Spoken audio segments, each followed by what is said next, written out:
Ռուս-ուկրաինական բանակցային սեղանը կրկին տեղափոխվում է Ստամբուլ, Մոսկվան ու Կիևը համաձայնել են։ Բանակցությունների հերթական պարտիան կսկսի այնտեղ, որտեղ ժամանակին կանգ էին առել։ Իսկ ինչու է Թուրքիան կրկին դառնում բանակցային առանցքային կենտրոն, երբ ժամանակին այդ դերը վստահված էր արաբական երկրներին։ Վայրն ընտրել է Ռուսաստանի Դաշնությունը։ Քաղաքագետի խոսքով Մոսկվան առաջնորդվել է մի քանի հանգամանքներով։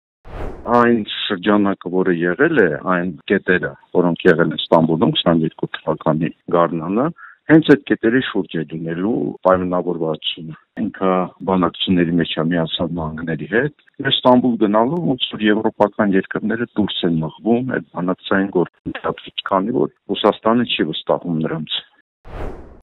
Ստամբուլը կարողանում է խաղալ երկու լարի վրա, ասում է թուրքագետը։ Մի կողմից չի ներքաշվում Ռուսաստանի Դաշնության դեմ ընթացող պատերազմի մեջ, մյուս կողմից ճանաչում է Ուկրաինայի տարածքային ամբողջականությունը։ Միևնույն ժամանակ ճանաչելով Ուկրաինայի տարածքային ամբողջականությունը, ընդունելով Հռոմի անցումը Ուկրաինային եւ այլն, դրանով նաեւ կարողացավ պահել լավ հարաբերություններ Ուկրաինայի հետ եւ իր միջնորդի դերի առաջարկը փաստորեն երկու կողմի համար էլ ընդունելի է։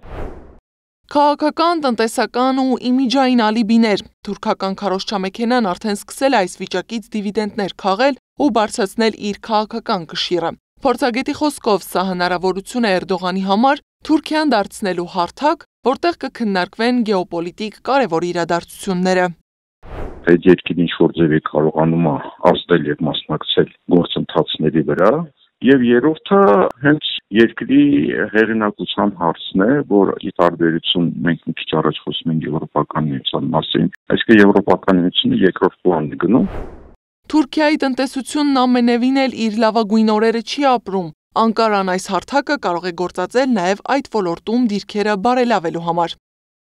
Թուրքիայում բավական բարդ տնտեսական իրավիճակ է եւ տարբեր պրոյեկտներ, նույն հացահատիկային գործարք եւ այլն, նաեւ ենթադրվում էր, որ կարող է ունենալ տնտեսական աղադրիչ եւ չի կարելի բացառել, որ այս հարթակի տրամադրման եւ ռուս-ուկրաինական հարաբերություններում ինչ որ դրական տեղաշարժերը անպայման կարող են ունենալ նաեւ տնտեսական աղադրիչներ։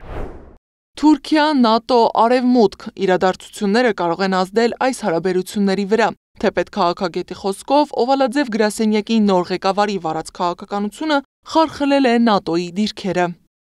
Հիմա Եվրոպայի եւ Միացյալ Նահանգների միջև շատ սառը եւ բարդ հարաբերություններ են։ Եվ նաեւ Ամերիկայի նախագահ Թրամփը մի քանի անգամ ասել է, որ ՆԱՏՕ-ից կարող են դուրս գալ, կամ ՆԱՏՕ-ն թող ինքը իր անվտանգությամբ զբաղվի, կամ ընդհանրապես այդ կոնֆլիկտները, որոնք կան,